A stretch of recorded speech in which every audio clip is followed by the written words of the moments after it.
It's going to be a great talk, joint presentation by the Oklahoma FBI Cybercrime Division and Brett Johnson. So first I'm going to introduce Special Agent Preston Ackerman from the Oklahoma FBI Cybercrime Division. This evening I'm going to briefly present some information about a significant FBI cybercrime case which targeted some of the earliest known dark markets. This cartoon humorously illustrates a common misconception that people have about cybercriminals, which is that they're all just a bunch of geeks, right? Well, that's really not the case. As it turns out, a lot of different types of cybercrime rely heavily on social engineering, which requires excellent people skills and a deep understanding of human nature. And as you'll soon see, our featured speaker does not fit the stereotypes portrayed in this cartoon. Who's with us here tonight. Now, as you hear some of Brett's stories or read about it, I want to just mention, if any of you are thinking that a life in cybercrime sounds like a good idea, let me just tell you, you'd better be very, very good at it. You better be better than GOllumfun or the Iceman, because each of them got caught and have served significant time. And let me save you a little trouble and just tell you, by the way, you're not better than... October 26, 2004, the Secret Service arrested 33 people in 14 countries in 45 minutes. I was the guy that got away. They picked me up February 8th of 2005, and they said, "Hey, Brett, what can you do for us?" And my response was, "Hey, guys, keep me out of prison and I'll do whatever you want me to do for you." So I went to work for them for 10 months, often breaking the law from inside of the offices. They found out after 10 months, gave me a polygraph, which guess who failed that? I went on a 4-month cross-country run, pulled out about $400,000 from ATMs, made the United States Most Wanted list, and the morning that I made it, I did what any normal person would do once they found out such news. I was in Las Vegas, I loaded up my Jeep, and I went to Disney World. You laugh, but I went to Disney. I come off as pompous up here. I come off as arrogant, egotistical. I have absolutely nothing to be arrogant or egotistical about. My career was robbing from people. If you met me online, chances are you were going to lose money. I have absolutely nothing to be proud about. So, my mom was a very negligent parent. She was abusive, not physically, but emotionally, mentally, verbally. She used to leave me and my sister home alone frequently for days at a time. So this one particular time, we'd been alone for 3 or 4 days. Denise, she comes in the apartment and she's got a pack of pork chops with her. And I'm like, "Where'd you get that?" And she's like, "I stole them." And I'm like, "Show me that." So she takes me over to the A&P and she shows me how she shoplifts food. And I think that's a great idea because we can get our stomachs full. So we do that and fill up the refrigerator, and then we realize, hey, no need to stop there. We can go across the street to Kmart and get some clothes. So in this perverted form of Maslow's hierarchy of needs, we satisfy those things. And then what time is it? Well, they've got a lot of music there, video games, toys. Let's do that too. So we get everything we need as far as that goes. My mom comes home after a while, of course, and she notices all the new stuff, all the clothes, all the food, the new television that I'm playing. And she's like, "Where did you guys get that?" Now, at 10 years old, you can't lie very well. So me, always the liar, we found it. My mom, no, you didn't. My sister Denise, as far as I know, she has never lied in her life. She bucks up in front of her mom, kind of pissed off, kind of proud of it at the same time. She says, "We stole it." My mom, being the great parent she was, she looks at my sister and she's like, "Show me." I ended up setting up a website, me and 2 other guys, called Counterfeit Library, that dealt in manufacturing IDs, that dealt in eBay fraud and PayPal fraud. That forum grew into another forum called Shadow Crew. And overnight, we changed from an identity site, PayPal and eBay fraud, to a credit theft site. Albert Gonzalez over on this side here. Albert Gonzalez, to this day, he started out as our forum techie, grew into basically a kingpin of cybercrime.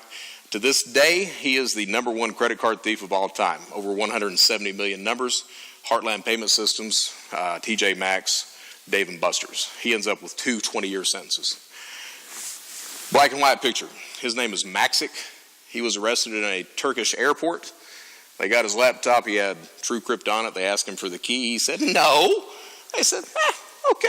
They threw him in a Turkish prison for 11 days. He promptly gave them the key, and they promptly gave him 30 years. Guy at the top, Max Butler, very, very competent hacker. He ends up with 13 years. The guy at the bottom, he didn't serve any time, but he is the saddest story of us all. What he did, he was arrested with Albert Gonzalez. His name is Jonathan James. He was arrested with Albert Gonzalez. Whether it was true or not, he thought that the Secret Service was going to lay all the blame on him for the TJ Maxx and the Heartland Payment Systems hack. So what he does is he goes in his dad's bedroom, pulls out the .45, writes a note to that effect, goes in the shower, blows his brains out. The reason I'm showing this stuff is that no one that engages in cybercrime ever ends up with a good story. That was not what got me to the mindset of not wanting to commit crime. What got it was I was away from my family and friends and loved ones, and I could not contact them, and I had every single day to sit there and contemplate the damage that I did to the people I knew and people I'd never even met. It took about 22 months for me to realize that, and I had always justified my crimes by saying, well, I did it for my family, or I did it for my wife, or my sister, or my stripper girlfriend. It took about 22 months for me to come to the conclusion, well, no, I did it. I committed crime because I chose to commit crime. So I reach out to a guy named Keith Malarski, who Preston spoke about. And I said, hey, man, I respect everything you've done. And, I'd like to try to do something legal. I don't want to break the law. And I guess he believed me. So he took me under his wing and helped me out. Gave me a lot of references. Gave me some pointers. From there, I've had other people who've helped me out as well. Current state of cybercrime. When I ran Shadow Crew ended with 4,000 members. 4,000 members, each one of us dedicated to ripping you off of whatever money you had in any possible way that we could do it. That was our function. That was our business, and it was a business. Alphabet, when it was shuttered on July 5th of this year, had a membership of 240,000 people. When you look at why or what makes cybercrime successful, there are three things. Three elements have to be in place. You have to be able to gather the data, you have to be able to commit the crime, and you have to be able to cash out. All three things have to work well in order for financial cybercrime to succeed. All right, so when you look at criminals or people online, usually you get most everyone's good in one area. Some people are good in two areas. Very rarely do you get someone that's good in all three areas. Forums and marketplaces like Alphabet, Shadow Crew, Dark Market exist. What they do is they allow people to network for maximum success. I can buy a credit card, virtual information from anywhere right now today, from $7 up to $20, depending on the bin, the card limit, who owns it, the location of the card, all these different factors. Okay? Bank accounts go anywhere from $50 to $300, depending on if you need the debit card. Fools, which is a full identity profile, goes anywhere from $20 up to $100, depending on the location and the credit score of the victim. So it all isn't rocket science anymore. You don't have to know, if you're entering the cybercrime world, you don't have to know the fundamentals or the dynamics of any specific type of crime. You can enter into the environment, you can buy a tutorial, you can take classes, people will walk you through it. Use a password manager. How many people in the room use password managers? Last pass. Oh man, we've actually got some hands. That is outstanding. The people who do not raise your hands, please God, use a password manager. It's extremely effective. The question was, do I believe that Russia hacked the United States elections? I believe that they tried their damnedest to influence it, whether you're a Trump supporter or not. And I won't say which one I am. So the question is, on the Equifax breach, how does it, now that the information is out there, how does that affect the value? First of all, the information itself has been out there, okay? So there's a site, and you guys are welcome to visit. It's called robocheck.cc. For $2.90, I can pull pretty much the social security number and date of birth of anyone in the room. $2.90. It also has the address history, which is a nice little bonus. All right, from that, I can go over to Ben Verified or something like that and pull the background check, use the background check, pull the credit report. Gotcha, okay?